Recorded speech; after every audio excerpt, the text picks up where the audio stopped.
एक बार सुप्रिया जी बोल ले, फिर सुनील जी आ रही हूँ आपके पास। सुप्रिया जी जल्दी से, आप वो कह रहे हैं कि इधर पश्चिमी उत्तर प्रदेश में उन्होंने ये प्रोपेगेंडा नहीं फैलने दिया कि आरक्षण खत्म कर देंगे, वहीं पूरब में दूसरी स्थिति रही और इस वजह से डिफरेंस है, अंतर है। अंजना जी, मैं पूर्वांचल से आती हूं और हमारे यहाँ एक लाइन है, सूप तो सूप बोले छलनी जामे 72 छेद। कट वीडियो की, क्लिप्ड वीडियो की, डीप फेक की बात बीजेपी करेगी। इंग्लिश में सेइंग है the kettle calling the pot black. Really IT cell के नाम पर दुनिया की सबसे बड़ी फेक न्यूज फैक्ट्री चलाने वाली, लोगों की भाव भंगिमा को अपने तरह से प्रस्तुत करने वाली, लोगों के वीडियो काट छाट के इंक्लूडिंग मेरे नेता को बीच में नहीं दुबे साहब, दुबे जी, मैं आपके बीच में नहीं बोली थी, प्लीज चुप रहिए, प्लीज चुप रहिए। मैच वाला चैनल है नहीं। दुबे जी आवाज नहीं जा रही है, हो गया। दुबे जी थामिए, राकेश जी सुप्रिया जी को दिखाइए। हाँ बोलिए। मेरे नेता से लेकर हम छोटे छोटे कार्यकर्ताओं के वीडियो को काट छाट करके अश्लील घिनौनी गंदी बातें करना, यह बीजेपी का असली चाल चरित्र चेहरा है। ये बात करेंगे क्लिप्ड वीडियो की, वाह भाई वाह, मतलब 900 चूहे खा के ये क्या बातें कर रहे हैं मैं समझ नहीं पा रही हूं। स्किज़ोफ्रेनिया की तक नहीं दिख रही है। मैं यहां पर 2-4 चीजें बस छोटे में बोल देना चाहती हूं और वो बोलनी जरूरी है। तस्वीर पलट जाएगी 10 उपचुनावों में। 7 राज्यों में उपचुनाव हुआ ना, 11 जगह लड़ी थी बीजेपी अकेले, 2 जगह जीती है, 9 जगह हारी है। 1 नहीं 2 नहीं 9 जगह हारी है। संविधान का मुद्दा हमने नहीं, संविधान का मुद्दा जनता ने बता दिया। आपके कर्मों को देखकर जनता को समझ में आ गया आप क्या क्या करने वाले हैं। असंतोष हमारा तो नहीं है, असंतोष आपकी पार्टी में है, सिर्फ उटव्वल आपकी पार्टी में है। अगर आपकी परमिशन अंजना जी हो तो 20 सेकंड की एक बाइट, 15 सेकंड की एक बाइट जरूर सुनाना चाहती हूं। मुझे लगता है सुननी जरूरी है, लोगों को सुननी चाहिए। ये बस्ती के कार्यकर्ता फिर कोई एडिटेड बाइट चलाएंगी आप फिर कुछ झूठा नैरेटिव फैलाएंगी। इशारे पे चल रही है। यहाँ संगठन में लीजिंग कंपनी जैसा वर्क हुआ है। बस्ती के आपके कार्यकर्ता कह रहे हैं लीजिंग कंपनी जैसा काम हो रहा है संगठन में। ये मैं नहीं लाई हूं बाइट, ये आज तक की बाइट है। अब अगर आज तक पर भी उंगली उठानी कौन से कार्यकर्ता है? अरे भाई ये कांग्रेस के कार्यकर्ता है कि बीजेपी के कार्यकर्ता है? नहीं आज तक पे उंगली उठाने का मसला नहीं है। अरे भाई स्वांग रच करके अपने कार्यकर्ताओं को भाजपा का कार्यकर्ता बता करके इस प्रकार के एजेंट्स बैठ करके ऐसे काम बहुत कराते रहे। राकेश जी आपसे जवाब ले लूंगी, उनको पूरा करने दीजिए। आईटी सेल के अपने अध्यक्ष है ना, Rakesh ji dirty tricks department का आप लोगों का काम हम जानते हैं। ये कांग्रेस राकेश जी वो पूरा कर ले एक बार, वो राकेश जी हम जानते हैं ना। जैसे पूरा करते हैं आप ही से जवाब लूंगी, पूरा करने दीजिए। सुप्रिया जी पूरा कीजिए, हो गया। अंजना जी अब क्योंकि ये मेरे बीच में बोले तो मैं भी बाध्य हूं, थोड़ी देर इनके बीच में बोलूंगी, प्लीज मुझे टोकिएगा मत। तब ये आज तक पर चला है, आज तक मुझे तो नहीं लगता फेक न्यूज चलाता है। वीडियो जो झूठा दिखाई थी उसमें मैं चल रहा है ये कार्यकर्ता, ये वीडियो आज तक पे चला है। पूछिए अंजना जी से, वहां की बड़ी संपादक है, वो आपको बता देंगी। मैं थोड़ी अपने घर से लाई हूँ। मोदी सिंह आपके नेता है ना, कह रहे 42 साल में इतना करप्शन कभी नहीं देखा। रमेश मिश्रा आपके विधायक है ना, प्रयागराज और बस्ती के लोग आपके लोग हैं ना। चलिए राकेश जी जवाब दीजिए। की समीक्षा बैठकों में लातम बाजार आपकी मीटिंग में हो रही थी ना। इधर उधर की बात करने से बात थोड़ी बन जाएगी। बुलडोजर चलाने से शासन नहीं चलता है, गरीबों के घर उजाड़ने से शासन नहीं चलता है। उनकी जो आली है उसमें आपकी हार साफ दिख रही है और दिखेगी। राकेश जी आप जवाब दीजिए। अब हो गई होगी पूरी बात, अब पूरी बात हो गई। पूर्व में सुना क्योंकि आप झूठा एक वीडियो चला रही थी, इसलिए मैंने बीच में रोका था, इसलिए मैंने केवल बीच में रोका था। देखिए सच बात यह है कि कांग्रेस पार्टी के तमाम नेता इस बात के लिए कोर्ट में आए और कन्विक्टेड तक हुए हैं। स्वयं राहुल गांधी कन्विक्टेड हुए। राहुल गांधी को गुजरात में जिस प्रकार से मोदी के लिए उन्होंने एक अपमानजनक टिप्पणी करने का काम किया था, जिसके लिए कन्विक्ट किए गए, जिसके कारण उनकी सदस्यता तक गई। आप लोग झूठ फैलाने में, आप लोग झूठी बयानबाजी करने में इस प्रकार की महारत रखते हैं, अब हो गया, छुपा हुआ नहीं है। आपने भी लगभग उतनी देर बोल लिया बीच में, और आप तो स्वयं हिट करती है ना। हो गया भाई सुप्रिया, हो गया कोटा हो गया, बराबर हो गया। कांग्रेस पार्टी के लोग इससे भी हो ज्यादा गया। अब बोलिए कर सकते हैं, राकेश जी बोलिए। हाँ नहीं ठीक है, अब हाँ बिल्कुल ठीक है। अरे सुन लीजिए, हाँ ठीक है, बिल्कुल ठीक बात है। अरे ताकत अर्जित करिए। बीजेपी के कार्यकर्ताओं की जितनी चिंता कर रही है ना, बीजेपी के कार्यकर्ताओं के जितने वीडियो देख रही है, बेहतर है कि अपनी पार्टी के कार्यकर्ताओं के जरा वीडियो देखते और अपनी पार्टी के कार्यकर्ताओं के बारे में जरा चिंता करते। अपनी पार्टी के बारे में विचार नहीं कर पा रही, आप भारतीय जनता पार्टी के बारे में गाथा गा रहे हैं। सुप्रिया जी अब हो गया। सुप्रिया जी प्लीज, मैं नहीं चाहती हूँ मेरे चैनल पे हो, उन्होंने भी जितना बोला था आपने बोल लिया, अब प्लीज चुप हो जाइए। राकेश जी पूरी कीजिए बात। राकेश जी बोलिए। मैं बहुत आग्रह के साथ कह रहा हूं, देखिए झूठ के लंबे दूर तक पांव नहीं होते हैं, काट की हांडी बार बार चढ़ नहीं पाती है। आप जितना भी झूठ फैलाएंगे एक न एक दिन वो झूठ जनता के सामने खुल ही जाएगा। आपने जितने प्रकार के झूठ बोले हैं ना, आज कोर्ट के भीतर है, आप किस प्रकार के झूठ बोलते हैं, हमने कोर्ट मुकदमे दाखिल करते हैं और या तो कोर्ट में चुपचाप माफी मांगते हैं। मौका दूंगी आपको, रुक जाइए। आम आदमी पार्टी और आप ही को बोलना है, आप इस बात को मैं डंके की चोट पर कह रहा हूं, आप कहेंगे तो मैं एक एक घटनाओं का उल्लेख कर दूंगा कि कैसे कैसे आज कांग्रेस पार्टी और इनके एक साथ इंडिया ब्लॉक के इनके सहयोगी आम आदमी पार्टी, ये दोनों ही कैसे आज कोर्ट के भीतर जाकर के माफी मांग करके पतली गली के रास्ते से निकल जाते हैं और या फिर सजा याफ्ता घोषित होते हैं। इसलिए आप ये झूठ फैलाना बंद करिए, जनता सब सच जानती है और जनता को कोई लगातार बार बार बरगला नहीं सकता है। आप भावनात्मक तौर पर डीप फेक वीडियो दिखा करके अचानक किसी को आप चकाचौंध कर सकते हैं, स्तब्ध कर सकते हैं, आप भाव बहा सकते हैं, लेकिन लंबे समय तक ये प्रक्रियाएं लंबी चल नहीं सकती हैं। हम अपने काम के आधार पर, अपने कार्यकर्ताओं के परिश्रम के आधार पर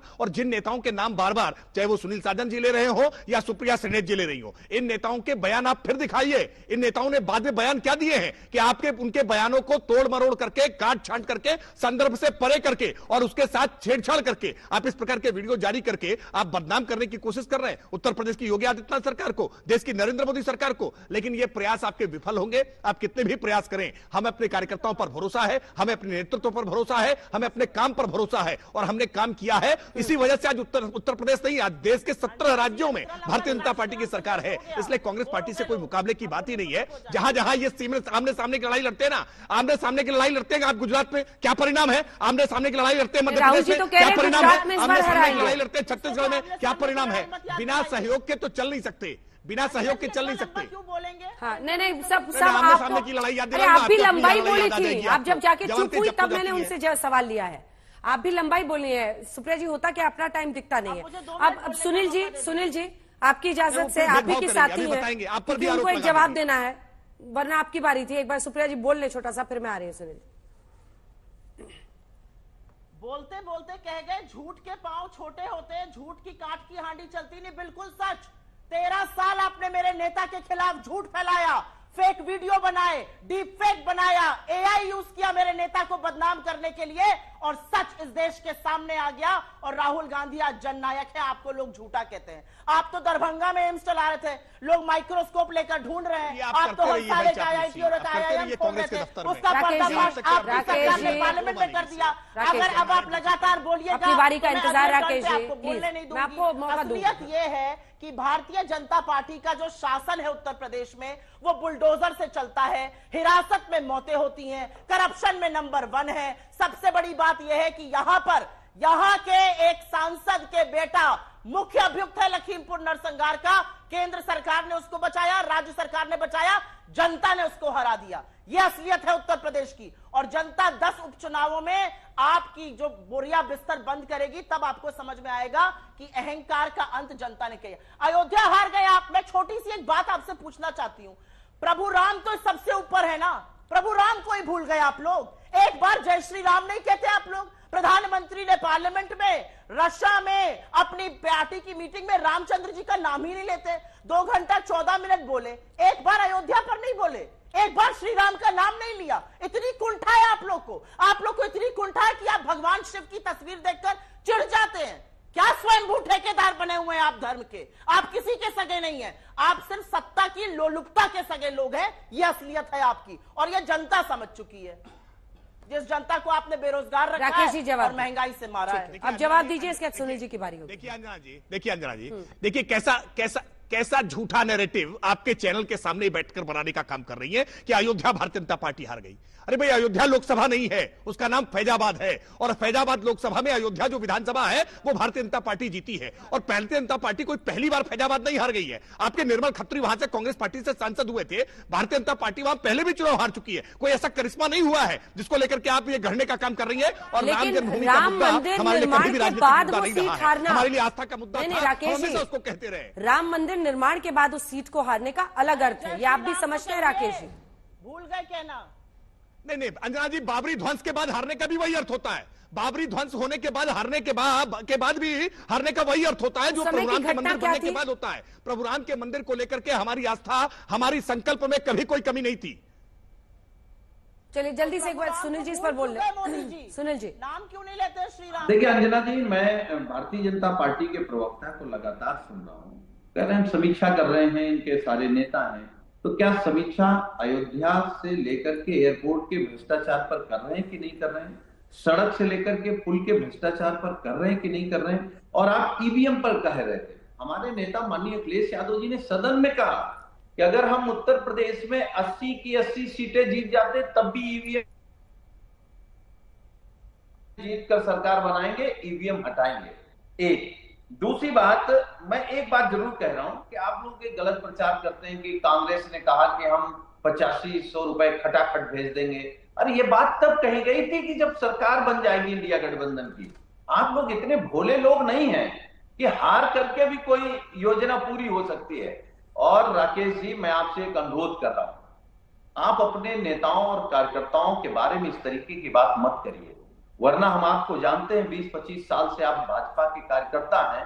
किसी दिन दूसरा भाजपाई कह देगा कि कौन राकेश त्रिपाठी, तो हमारे कार्यकर्ता ही नहीं। अपने कार्यकर्ताओं की दुख दर्द सुनिए, और जो आपके नेता लूट कर रहे हैं, भ्रष्टाचार कर रहे हैं, और आप कह रहे थे कि उत्तर प्रदेश में क्या क्या बनने लगा।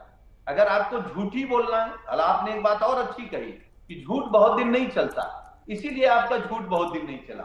आप कह रहे हैं गोले बन रहे हैं, अरे आप कह दो मिसाइल बन रही है, फाइटर प्लेन बन रहे हैं, कह दो कि बुलेट ट्रेन उत्तर प्रदेश में बन रही, कोई मान लेगा? उत्तर प्रदेश के किसान के हालात क्या है? कस्टोडियल डेथ में उत्तर प्रदेश नंबर 1 है। आज भी एक घटना हुई है। क्या हो रहा है उत्तर प्रदेश में? आप उसकी बात नहीं करेंगे। आप क्या एक बार भी 69,000 शिक्षक भर्ती के बारे में बोल पाएंगे, नौजवानों के बारे में?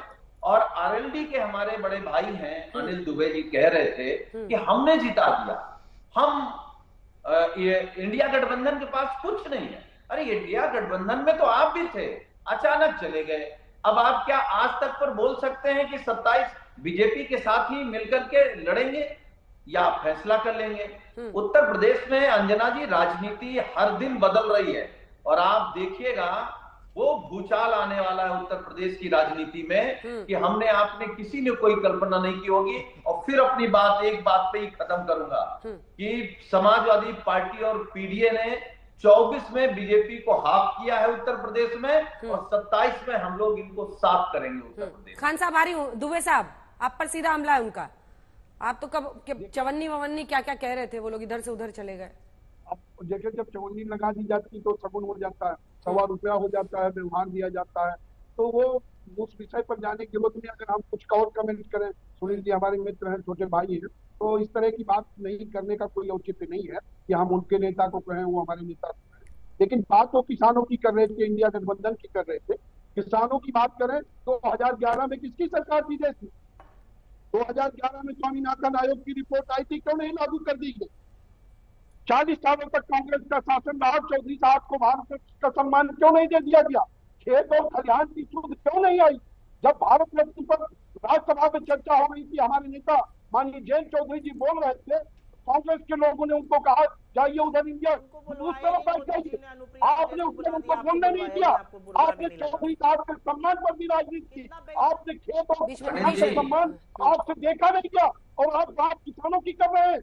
आपने कब किसानों का सम्मान किया? आपने बात किसानों की किसानों के साथ कुछ करने का काम नहीं किया। ठीक है खान साहब, ठीक है, टाइम की कमी, अब छोटा छोटा रिमार्क लेना है मुझे। ठीक है खान साहब छोटा सा रिमार्क। नहीं देखिए, ये समाजवादी पार्टी के नेता बैठ के अपनी बखूबी खूब शाबाशी ले रहे हैं। जब इनकी सरकार थी तो मुजफ्फरनगर का दंगा हुआ था कि नहीं हुआ था? और उस दंगे में सैकड़ों लोग अपना घर हिंदू मुसलमान छोड़ के भागे थे। ये लोग सैफई में नाच देख रहे थे, नंगा नाच देख रहे थे वहां पर। और 2012 के पहले 11 में इन्होंने कहा था कि मुसलमानों को 12% से 16% आरक्षण देंगे, नहीं दिया इन्होंने। ये तो झूठ ये भी फैला रहे हैं ना समाजवादी पार्टी के लोग, और मुसलमान जो है धोखे में जा रहा है इनके साथ। अब नहीं जाएगा, तुम्हारी हर चीजें, तुमने 4 टिकट दिया है एमपी में। अब किस चुनाव की बात कर रहे हैं खान साहब? 22% वोट मुसलमानों का।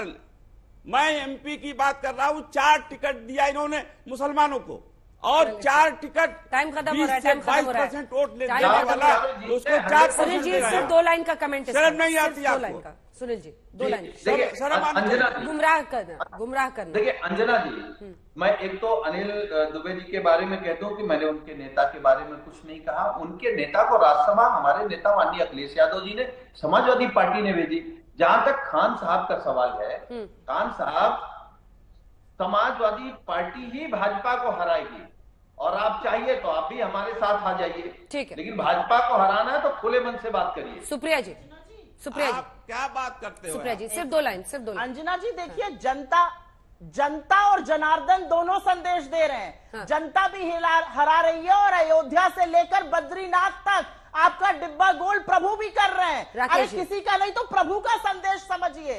हर जगह प्रभु आपको हराने पर है। राकेश जी, हमारी आस्था की जगह है, आपका डिब्बा गोल। देखिए अंजना जी, देखिए इस बात को आपके दर्शक भी देख रहे हैं कि भारतीय जनता पार्टी अपेक्षित लक्ष्य को प्राप्त नहीं कर पाती है तो आत्मचिंतन करती है, मंथन करती है, विचार करती है। लेकिन कांग्रेस पार्टी कितने अहंकार में डूबी हुई है, परिणाम तीसरी बार लगातार इनके विपरीत आया है। उसके बावजूद ये न जाने किस मुगालते में, आत्ममुग्धता में, भ्रम में आ गए हैं और खुशी से उछल रहे हैं। लेकिन मैं कांग्रेस पार्टी को स्पष्ट तौर पर बता रहा हूं, उत्तर प्रदेश में कांग्रेस पार्टी के लिए कोई स्थान न था, न है और न होगा। और माफियाओं के पोषक समाजवादी पार्टी उत्तर प्रदेश में कभी वापस नहीं लौट पाएगी।